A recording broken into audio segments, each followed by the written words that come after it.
there is one organized force which traditionally, plenty of flaws, but with all its flaws, it's been in the forefront of efforts to improve the lives of the general population.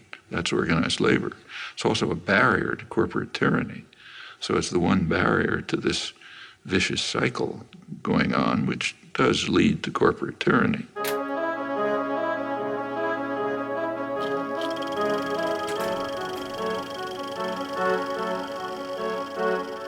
A major reason for the concentrated, almost fanatic attack on unions, on organized labor, is they are a democratizing force.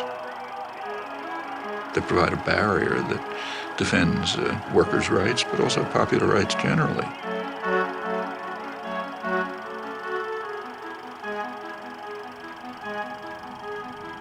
And that interferes with the prerogatives and power of those who own and manage the society. I should say that anti-union sentiment in the United States among elites is so strong that the fundamental core of labor rights, the basic principle in the International Labor Organization, is the right of free association, which would mean the right to form unions. The U.S. has never ratified that. So I think the U.S. may be alone among major societies in that respect. It's considered so far out of the spectrum of American politics, it literally has never been considered. Remember that the U.S. has a long and very violent labor history as compared with comparable societies. But the labor movement had been very strong. By the 1920s, in a period not unlike today, it was virtually crushed. A truck driver strike was climaxed by severe riot with many casualties. Open warfare rages through the streets of the city as 3,000 Union pickets battle 700 police. Guns, tear gas, clubs, and fists bring injuries to more than 80 persons and cause the death of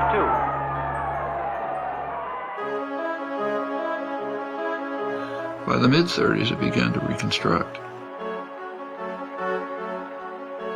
Franklin Delano Roosevelt, he himself was rather sympathetic to progressive legislation that would be in the benefit of the general population, but he had to somehow get it passed. So he informed labor leaders and others, force me to do it. What he meant is go out and demonstrate, organize, protest, develop the labor movement.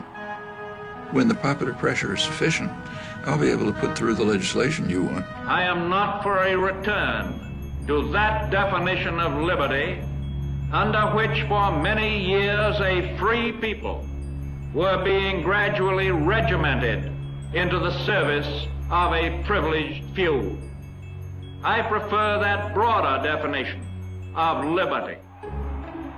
So there was a kind of a combination of a sympathetic government and, by the mid-30s, very substantial popular activism.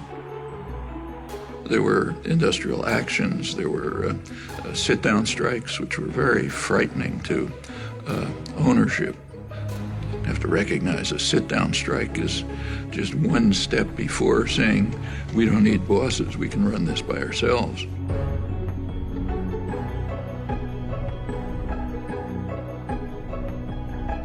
And business was appalled.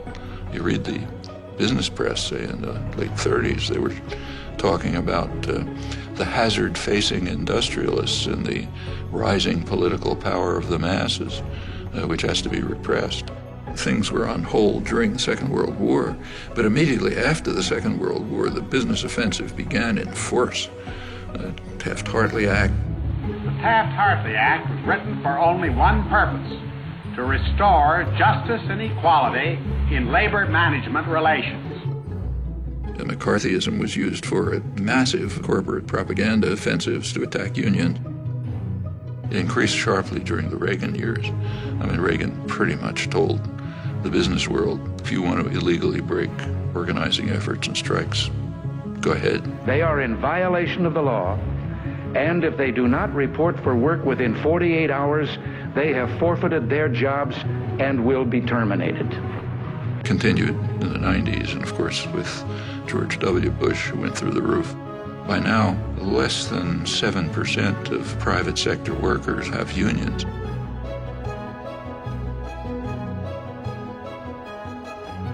The effect is that the usual counterforce to an offensive by our highly class-conscious business class has dissolved. Now, if you're in a position of power, you want to maintain class consciousness for yourself, but eliminate it everywhere else. You go back to the 19th century, in the early days of the Industrial Revolution in the United States, working people were very conscious of this. They, in fact, overwhelmingly regarded wage labor as not very different from slavery, different only in that it was temporary. In fact, it was such a popular idea, that was a slogan of the Republican Party. Well, that was a very sharp class consciousness in the interests of power and privilege. It's good to drive those ideas out of people's heads. You don't want them to know that they're an oppressed class. So this is one of the few societies in which you just don't talk about class. In fact, the notion of class is very simple. Who gives the orders, who follows them? That basically defines class. It's more nuanced and complex, but that's basically it.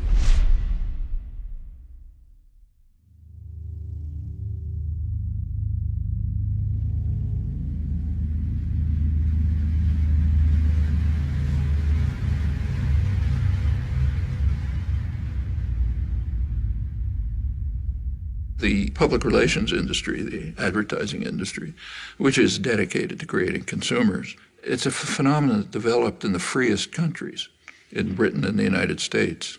And the reason is pretty clear. It became clear by, say, a century ago that it was not going to be so easy to control the population by force. Too much freedom had been won. Labor organizing, parliamentary labor parties in many countries, women started to get the franchise and so on. So you had to have other means of controlling people. And it was understood and expressed that you have to control them by control of beliefs and attitudes. Well, one of the best ways to control people in terms of attitudes is what the great political economist Thorstein Veblen called fabricating consumers.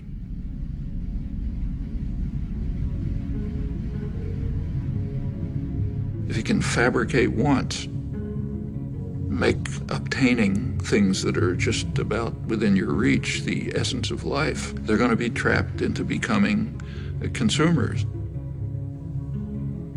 You read the business press, say, 1920s, it talks about the need to direct people to the superficial things of life, like fashionable consumption, and that'll keep them out of our hair.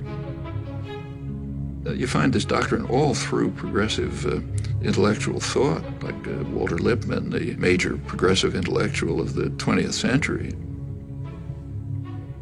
He wrote famous progressive essays on democracy, in which his view was exactly that. The public must be put in their place so that the responsible men can make decisions without interference from the bewildered herd. They're to be spectators, not participants, then you get a properly functioning democracy. Straight back to Madison and on to Powell's memorandum and so on. And the advertising industry just exploded with this as its goal, fabricating consumers.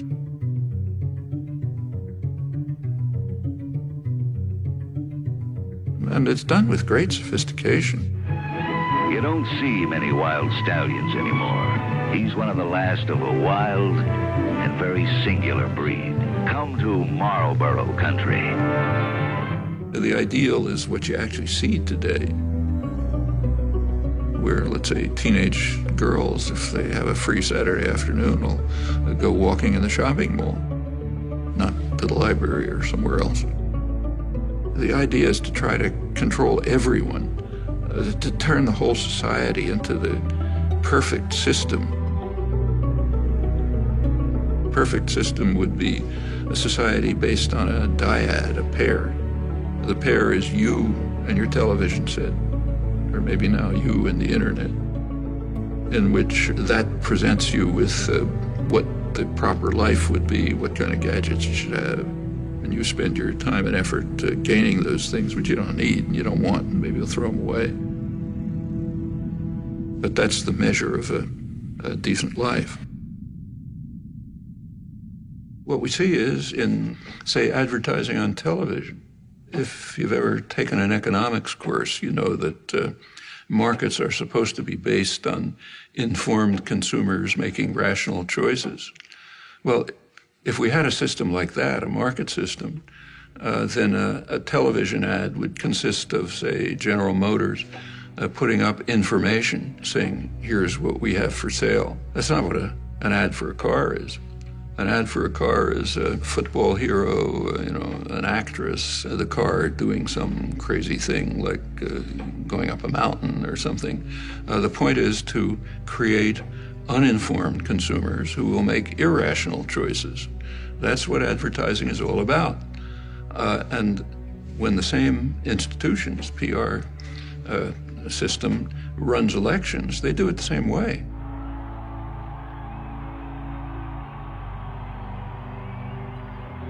They want to create an uninformed electorate which will make irrational choices, often against their own interests.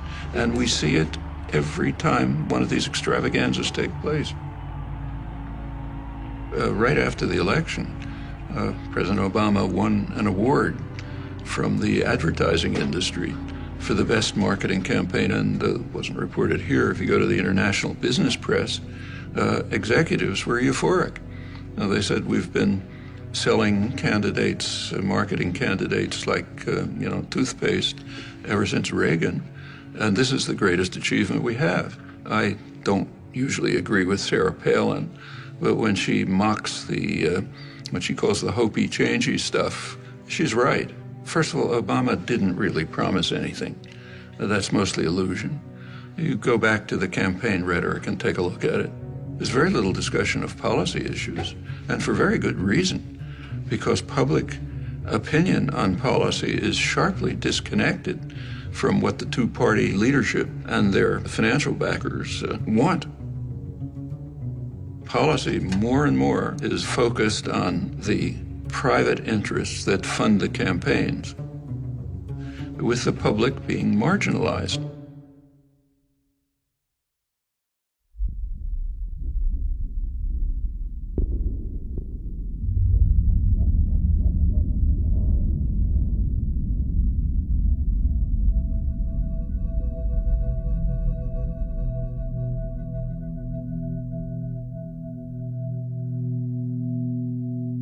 The leading political scientists, Martin Gilens, came out with a study of the relation between public attitudes and public policy. What he shows is that about 70% of the population has no way of influencing policy. They might as well be in some other country. And the population knows it. What it's led to is a population that's angry, frustrated, hates institutions. It's not acting constructively to try to respond to this. There is popular mobilization and activism, but in very self-destructive directions. It's taking the form of unfocused anger, attacks on one another, and on vulnerable targets. That's what happens in cases like this. It is corrosive of social relations, but that's the point. The point is to make people hate and fear each other and look out only for themselves and don't do anything for anyone else. One place you see it strikingly is on April 15th. April 15th is kind of a measure, the day you pay your taxes, of how democratic a society is. If a society is really democratic, April 15th would be a day of celebration. It's a day when the population gets together, decides to fund the programs and activities that they have formulated and agreed upon. What could be better than that? So you should celebrate it. It's not the way it is in the United States.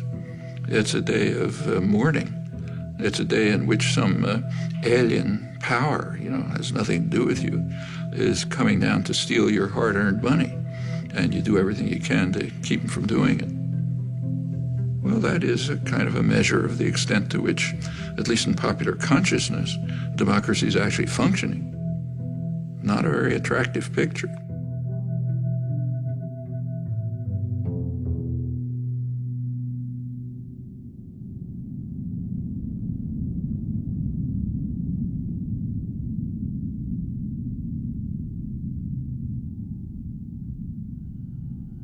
The tendencies that we've been describing within American society, unless they're reversed, it's going to be an extremely ugly society. I mean, a society that's based on Adam Smith's vile maxim, you know, all for myself, nothing for anyone else.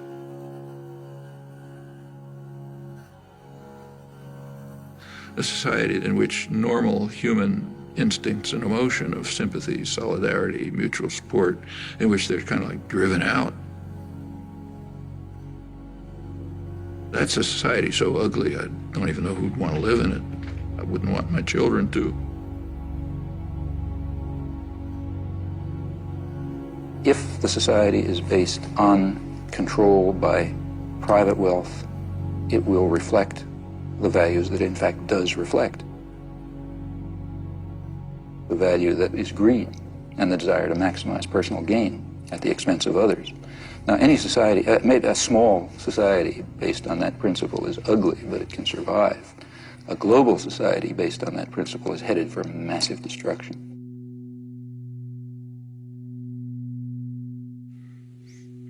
I don't think we're smart enough to design in any detail what a perfectly just and free society would be like. I think we can give some guidelines, and more significant, we can ask how we can progress in that direction. John Dewey, the leading social philosopher in the late 20th century, he argued that until all institutions, production, commerce, media, unless they're all under participatory democratic control, we will not have a functioning democratic society. As he put it, policy will be the shadow cast by business over society. Well, that's essentially true.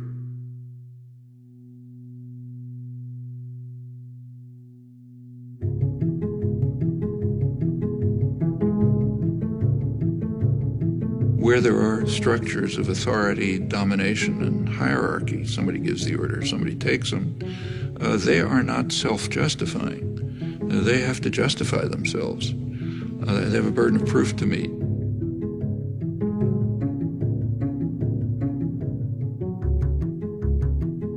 Well, if you take a close look, usually you find they can't justify themselves. If they can't, we ought to be dismantling them, trying to expand the domain of freedom and justice by dismantling that form of illegitimate authority. And in fact, progress over the years, what we all thankfully recognize as progress, has been just that. The way things change is because lots of people are working all the time.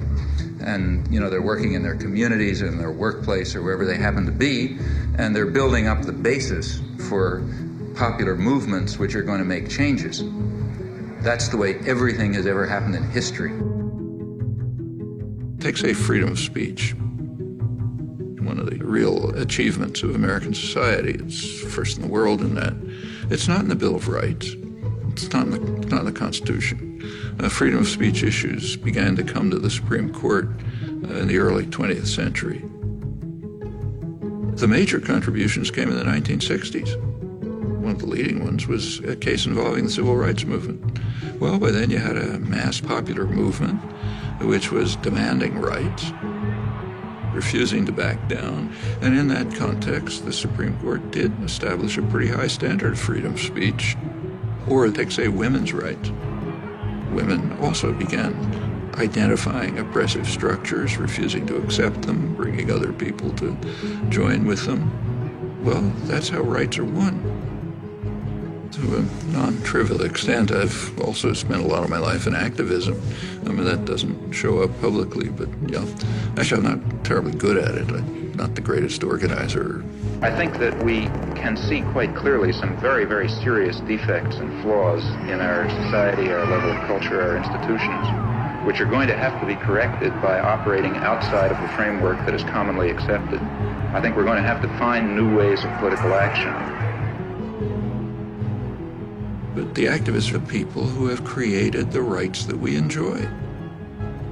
They're not only carrying out policies based on information that they're receiving, but also contributing to the understanding. Remember, it's a reciprocal process. That you have a great deal of. You try to do things, you learn. You learn about what the world is like. That feeds back to the understanding of how to go on. And there's huge opportunities. It is a very free society. It's still the freest in the world. Government has very limited capacity to coerce. Corporate business may try to coerce, but they don't have the mechanism. So there's a lot that can be done if people organize, struggle for their rights as they've done in the past, and they can win many victories.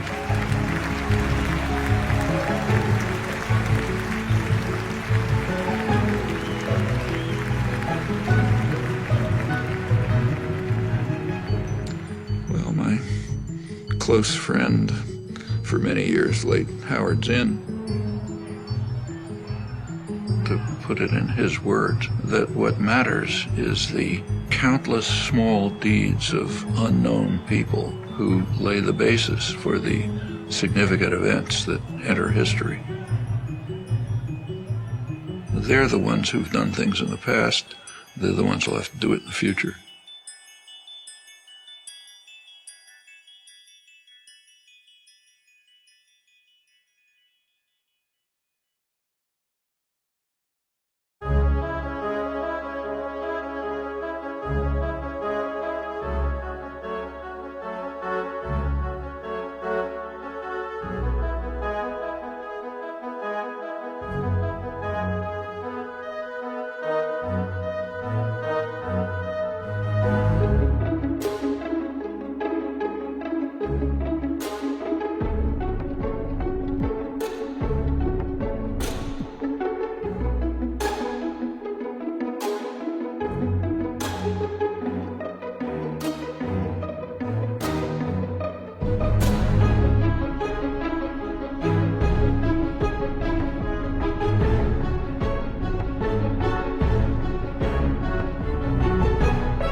From the White House in the office of the President of the United States, we present an address by Dwight D. Eisenhower. This is the farewell address for President Eisenhower, whose 8 years as chief executive come to an end at noon Friday. Good evening, my fellow Americans. We now stand 10 years past the midpoint of a century that has witnessed 4 major wars among great nations. 3 of these involved our own country. We have been compelled to create a permanent armaments industry of vast proportions. 3.5 million men and women are directly engaged in the defense establishment. Now, this conjunction of an immense military establishment and a large arms industry is new in the American experience. We recognize the imperative need for this development, yet we must not fail to comprehend its grave implications.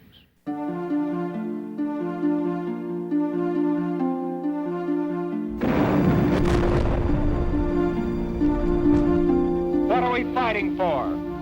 Why do we bury our sons and brothers in lonely graves far from home? Our men are dying to preserve a way of life. These privileges, these rights, they're precious enough to fight for, precious enough to die for.